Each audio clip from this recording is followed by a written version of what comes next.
Hi, Eric Gimbal, ericgimbal.com, and today I'm going to tell you 5 things it's better not to tell photographers because they don't really like to hear that. Let's start.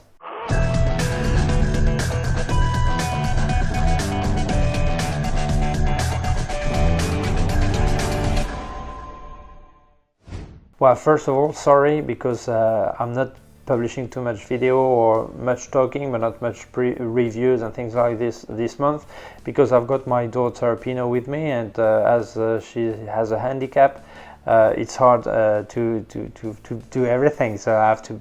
She has no school this month, so I have to spend quite a bit of time with her. So when she's sleeping at night, this is when I can actually record. Okay, so I'm going to tell you these 5 sentences.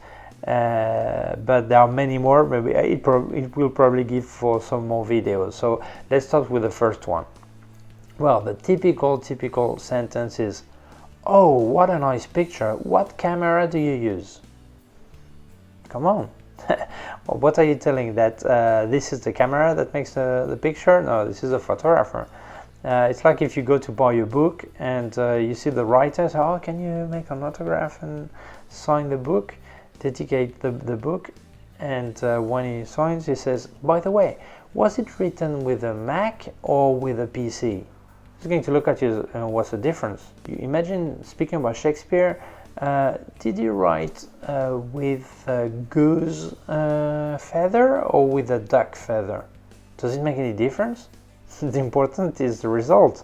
So this is really, that's no sense. It's also a way of saying, if I've had the same camera as you have, I would make the same picture as good, and this is not the way it works. So you should not ask that. Something really different is that you know the photographer and you know he has several cameras, or he just got a new one and you've heard about it, and you say, "Oh, by the way, is that the new camera?" Or which of your camera did you use? That's a different story. But I'm speaking about someone you don't know at all, and it's a great picture. What camera do you use? You should not say that. Second sentence, this is really a hard one, is you do a picture of a person, a model, very often, whether a girl or a man, and they tell you, "Oh, with this model, anyone can make a good picture." And this is a horrible sentence, because you cannot answer that. How can I say, "Yeah, well, I spent like 3 hours removing all the spots she has on her face, spent 3 hours in Photoshop"? I cannot say that. Or it's like maybe that person was horrible to work with, and you cannot answer. It's really hard. And the person who says that, he doesn't know if that person is hard to direct when making picture, that she has maybe doesn't show any emotion or no expression, and you have to work really hard to get it out, or the skin is not as nice as it looks at the end. So they don't know if it was that really easy. And it's also a way of saying that if I could make a picture to this person, I would probably make a picture as good or better. And I don't know, can someone say that without knowing who appears on the picture? Okay, so I think this is very often when they say that, they actually say that to try to seduce the girl that appears on the picture, but this is still very stupid anyway. Third sentence, I mean, you've just ordered some photo shoot from a photographer. He's made the shooting and everything, or a wedding reportage, whatever, and you say, "Yeah, thank you for the 20 picture, we agreed, but I saw that you triggered like 200 or 1000. Can I get that one too?" Well, if you go to McDonald's, when you ask you order some French fries, do you ask for the potato skin? I believe you don't, do you? It's the same thing. I mean, the picture that he's not giving you are the pictures that they were just test, or they're not perfect. I mean, for every pose, maybe he makes 10 pictures, and he wants to keep one, and the other 9, they're not as good. So the photographer doesn't want this bad picture to be running around. He wants to give you a finished, perfect product. He doesn't have to give you the pictures that are not great to his taste. And if he thinks he has more than 20 pictures that could sell you, then he will tell you. He said, "Well, I also have this extra 5 and give them to you, or you can buy them extra or whatever." But if he doesn't show you the rest because he's just pictures that are not up to the standard he wants to give you, and that's it. Or the same standard, but he thinks that for this pose he has 5 perfect pictures, but he's going to give you the one he prefers, and that's it. That's the way he wants to deliver his work. 4th sentence.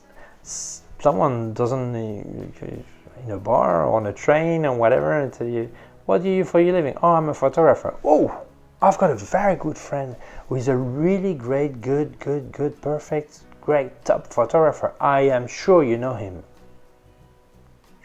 We are many photographers. So what are you telling me? That if I don't know that person, I'm not as good as he is, or something like this? And so you make me, it's like some kind of commitment for me.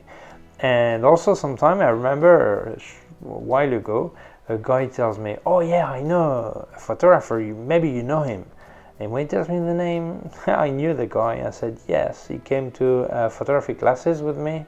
I taught him many of the things he knows, but we don't speak to each other anymore because when he was like 28 or 27 years old, he was running after girls that are 17 or 16, and I don't like that kind of attitude, so no, I know him, but I don't speak with that kind of person. But I was direct, and I said what I think and what it was. But many people are not as direct as I am, so you just put them in a commitment, and that they need to tell you, no, I don't know him, or yes, I know him, or whatever, and that may be a problem. Something else is that every Saturday I go to make pictures of planes in a place, and there are many people doing spotting there. And you know a friend of yours that also goes there that day, and you say, oh, maybe you know him because he goes at the same place the same day. So that's a different story. But I speak about someone you don't know at all. Don't tell that. Same as if I tell you, what do you do for your living? You say, no, I work in public administration. Oh yeah? Do you? Oh, I know a guy who works at a public administration for the town council. I'm sure you know him. Come on, there are thousands, millions of people working for public administration, so obviously this is nonsense to tell that. And the 5th and last sentence is, for many people it seems to be really hard to say just like, I like this picture, that's a good picture, I love the way it looks, I like this landscape, or I like this person that appears on the picture, I love the lighting, I love the colors, or whatever. They need to look like some kind of expert, you know, so they look at the picture and the comments, especially on Facebook, I mean, or Flickr or whatever, say, great post-processing. Great editing also. Say, first, if I do write something like I did some kind of processing or whatever, yeah, I can understand you give your opinion, but there are some pictures that you don't know if there were some processing. So it's the same thing if you have a date with a girl, and when the girl comes and you say, oh, you are beautiful, really nice makeup, by the way. It's like telling her, without that makeup, you don't look as good, you know. So this is stupid. This is really stupid. So obviously, there are some pictures you do see clearly there is some processing because they make a special colors or whatever, and you can actually say, oh yeah, I love the way it looks, or you can say, I love this black and white, but you don't have to say nice process to get to this black and white.